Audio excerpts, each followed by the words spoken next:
SITREP World Briefing for May 30th, 2026. The United States and Iran came close to an agreement to extend their ceasefire and move toward ending the war. But they did not finalize a deal after a 2-hour White House meeting in Washington.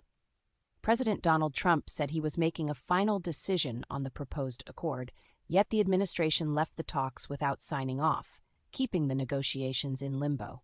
Both sides had signaled that a framework was within reach. A key obstacle remained Iran's demand that Washington release $24 billion in frozen Iranian funds, a condition that negotiators described as the last major sticking point in the effort to turn the ceasefire into a broader settlement.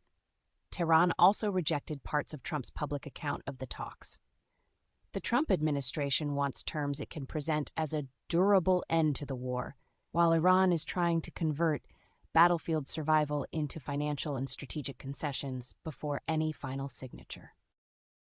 A Russian drone struck a residential building in Galati, Romania, at about 2 a.m., smashing into the 10th floor of an apartment block in the Danube city near the Ukrainian border.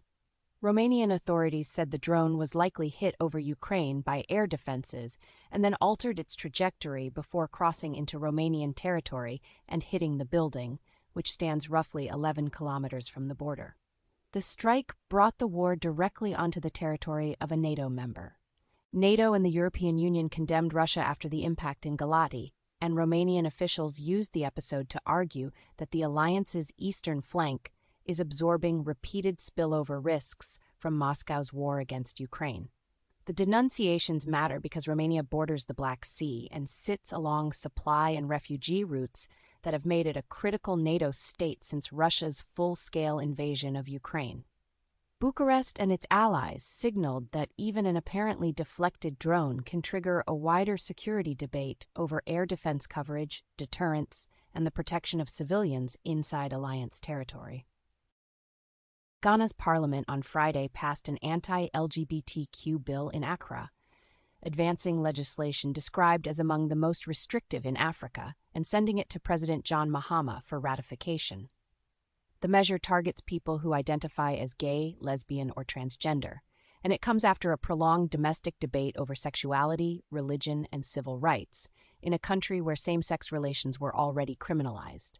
The parliamentary vote now shifts the political burden to the presidency, because Mahama must decide whether to sign a bill that has drawn intense scrutiny at home and abroad.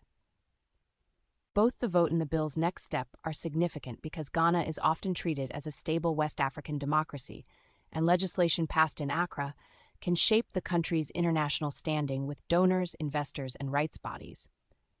The new bill, as described in the reports, would punish same-sex acts with jail terms and broaden pressure on LGBTQ people at a moment when several African states are debating similar social legislation. For Mahama, the decision is politically sensitive. Signing the bill would satisfy influential conservative constituencies, while refusing or delaying it could trigger a confrontation with lawmakers who have already endorsed the measure.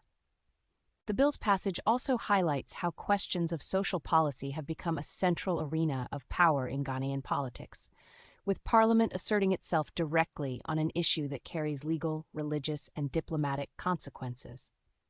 Because the legislation is now awaiting presidential signature, the immediate focus is no longer on committee debate or floor procedure, but on executive action in Accra.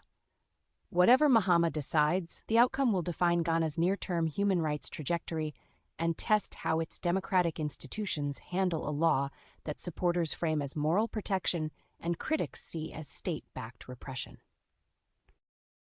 The United States and Iran did not finalize a draft agreement after President Donald Trump held a 2-hour Situation Room meeting in Washington to make a final determination on the negotiations.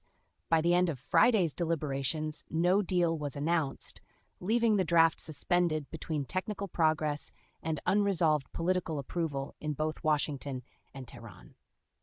The draft under discussion was presented as broader than a narrow nuclear file, with proposed terms touching the Strait of Hormuz, maritime security, sanctions relief, and follow-on nuclear negotiations. Reports said the memorandum included unrestricted shipping through Hormuz, Iranian removal of mines within 30 days, and U.S. sanctions waivers on Iranian oil, but the ultimate barrier remained political consent from Trump and Supreme Leader Ayatollah Ali Khamenei. An advisor to Supreme Leader Khamenei accused Trump of maintaining a naval blockade in the Strait of Hormuz and pressing excessive demands. The failure to close the draft in Washington leaves the region watching whether the next move will be renewed bargaining, tougher pressure, or another cycle of brinkmanship around one of the world's most important energy transit corridors. Leaders of the Russia-led Eurasian Economic Union pressed Armenia at a summit in Astana to make a strategic choice between remaining aligned with Moscow's bloc and moving closer to the European Union. The message was directed at Prime Minister Nikol Pashinyan's government, which has been pursuing diversification in foreign policy. By turning the issue into an explicit demand at a regional summit, Russia and its partners increased the stakes of Armenia's attempt to keep channels open to both the West and the post-Soviet economic space. The pressure is landing at a sensitive political moment because Armenia faces a June 7th election that is a test of Pashinyan's balancing strategy.